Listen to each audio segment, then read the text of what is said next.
थोडं होत असते. आपले भाऊ जरा वेगळे उभार वेगळे राहतो आणि पुन्हा एकत्र येतो, जरा चांगलं वाटतं.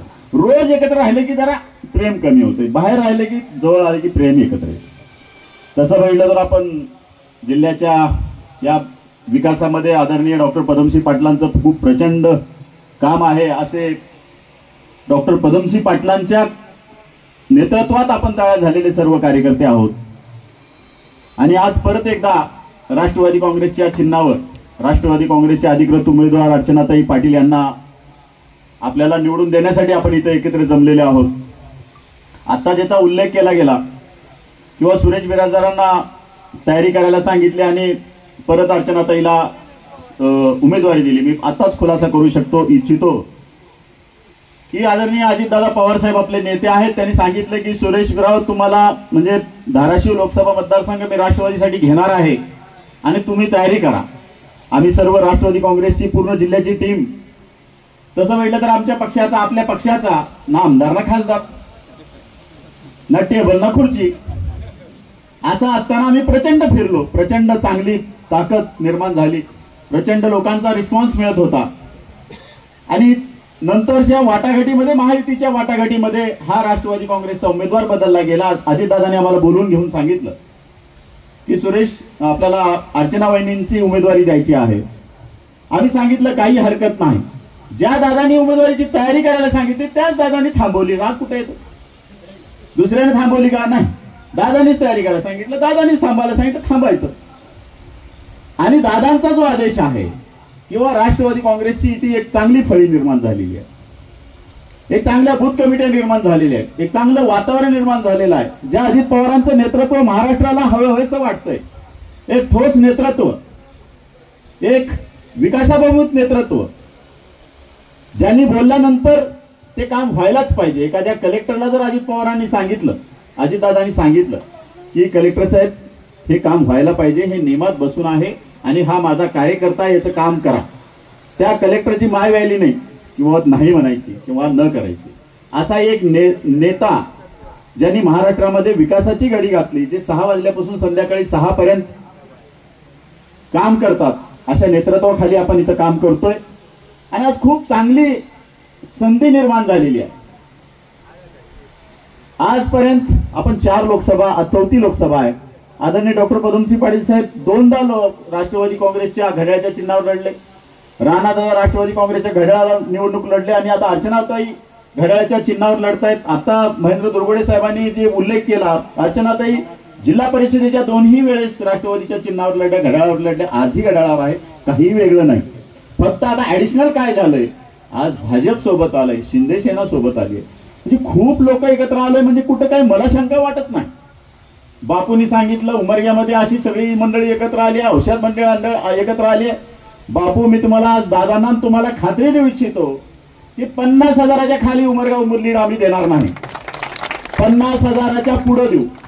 आणि आमचा शेजारीच तालुका आहे, विधानसभा मतदारसंघ आहे, औषधाचा आमचा रोजचा संबंध आहे. ज्या भागातला ऊस आमच्या साखर कारखान्याला येतोय, खूप चांगले संबंध औषा निलंग्यामध्ये आहेत. तिथं अभिमन्यू पवार साहेब आहेत, बसवराज पाटील साहेब आहेत, तिथं पण 40-50,000ची लीड आहे. अहो, लाखाची मतदान 2 विधानसभा मतदारसंघ आहेत. बापू, आम्हाला जरा काळजी तुमची आहे. उस्मानाबाद कळमची जरा काळजी वाटते. बाहेरून रोजचा संबंध आहे, कुठेतरी काहीतरी खोट्या भुलतापा देत आहेत. इथं बाजूला तेरणा साखर कारखाना आहे.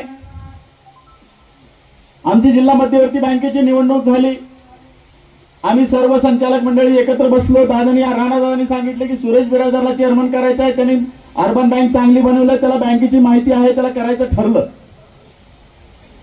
त्यावेळेस राणादादांनी सांगितलं की आपल्या जिल्ह्यातले 2 साखर कारखाने, तेरणा साखर कारखाना आणि तुळजाभवानी साखर कारखाना, आपल्या कसल्याही माध्यमातून कसल्याही परिस्थितीमध्ये हे 2 साखर कारखाने चालवायला आपल्याला चालू करायचे आहेत.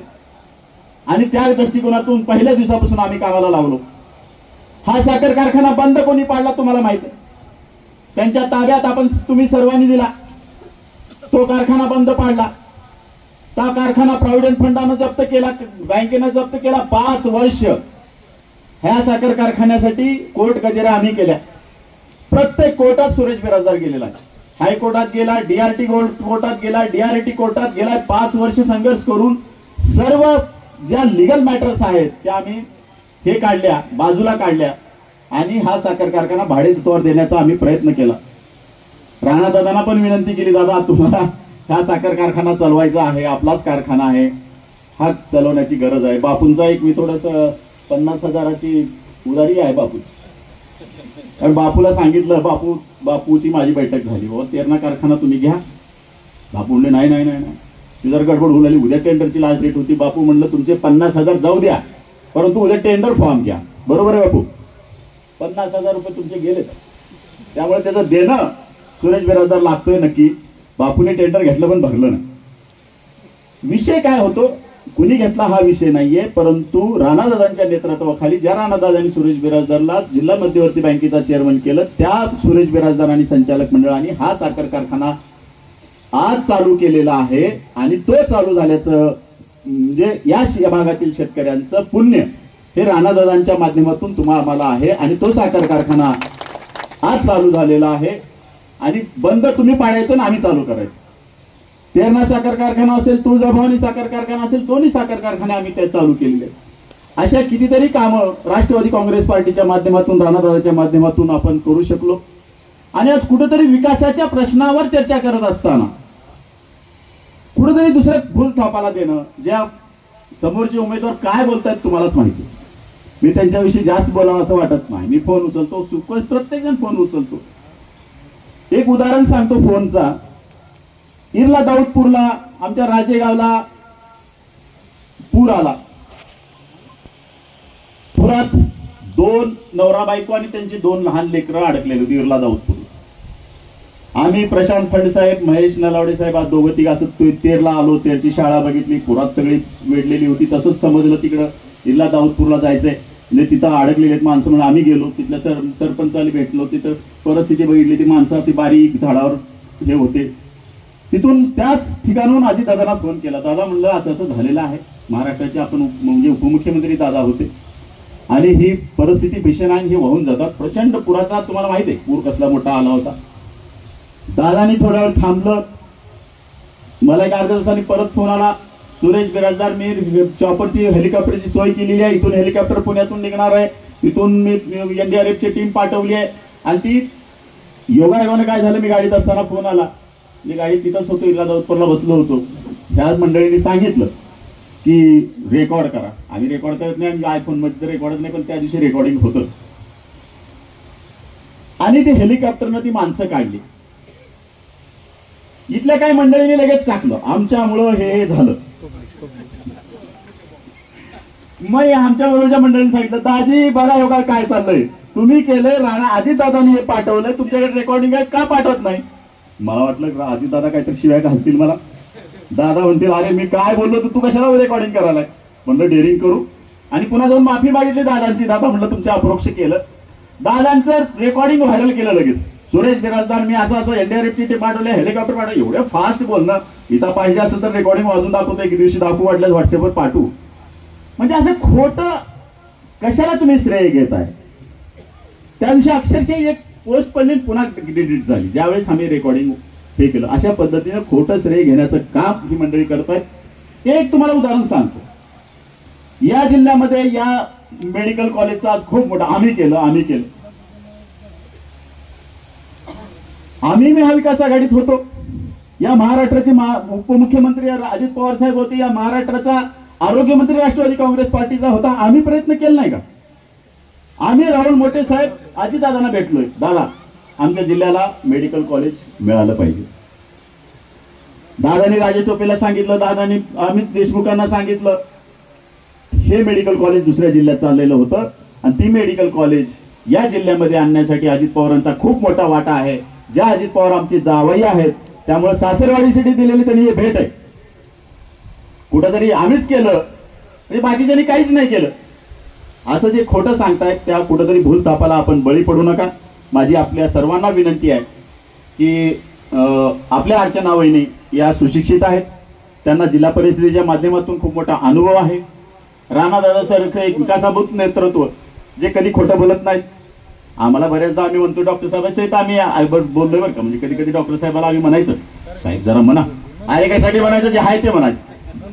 खरं आहे, वस्तुस्थिती आम्ही खूपदा सांगायचं, काहीतरी एखाद्याचं समाधान करायचं होत नाही म्हणणार साहेब, साहेब सांगा त्याला जरा होते बघू तर म्हणा. नाही ते होत नाही. राणादांचं तसंच आहे. जे पीक विम्याच्या बाबतीत असेल, या जिल्ह्याला निधी देण्याचा विषय असेल, राणादांनी 5,000 कोटीचा निधी या जिल्ह्यामध्ये आणला, या तालुक्यामध्ये आणला. या सर्व गोष्टीचं सांगायला वेळ नाहीये. खूप मोठी यादी करावं लागेल आणि आपल्याला विकासाच्या प्रश्नासंदर्भात निवडणूक लढवायची आहे. आपला उमेदवार 100% निवडून येणार आहे, ही काळ्या दगडावरची पांढरी रेष आहे. कुठंच काही शंका नाही. ह्याला कुठं यंत्रणा तरी उभा करायला आहे का? तुम्ही कितीही भाषण केले, खोटे केले, लोक भूलतापाला बळी पडणार नाहीयेत. मोदी साहेबांसारखं देशाचं नेतृत्व आहे. मोदी साहेबांच्या पाठीशी आपण महायुती आहोत आणि तिथून निधी आपल्या महाराष्ट्राला मिळणार आहे. एक लक्षात घ्या, तुमचं माझं शेतकऱ्यांचं कल्याण करायचं असेल तर देशातून, केंद्रातून निधी महाराष्ट्राला मिळाला पाहिजे, तर आपल्याला मिळेल. जर तुम्ही विरोधात असाल, आज देशामध्ये मोदी साहेबच पुढचा पंतप्रधान आहेत आणि त्यांच्या विचाराचा जर खासदार आपल्या जिल्ह्याचा असेल तर आपल्या जिल्ह्यामध्ये चांगला विकास निधी मिळू शकते. याच्यामध्ये कुठेही तुम्ही शंका बाळगू नका. आपल्याला आपला स्वार्थ आहे, आपल्या जिल्ह्याला निधी मिळाला पाहिजे, आपल्या शेतकऱ्याला इथं मदत व्हायला पाहिजे. या दृष्टिकोनातून आपण राष्ट्रवादी काँग्रेसच्या आपले उमेदवार अर्चनाताई पाटील यांना निवडून द्यावं अशी मी विनंती करून माझे 2 शब्द संपवतो. जय हिंद, जय महाराष्ट्र. धन्यवाद. हा व्हिडिओ आपल्याला आवडला तर लाईक आणि शेअर जरूर करा. तसेच आमचे YouTube चॅनल सबस्क्राईब करा आणि Facebook पेजला लाईक आणि फॉलो करायला विसरू नका. धन्यवाद.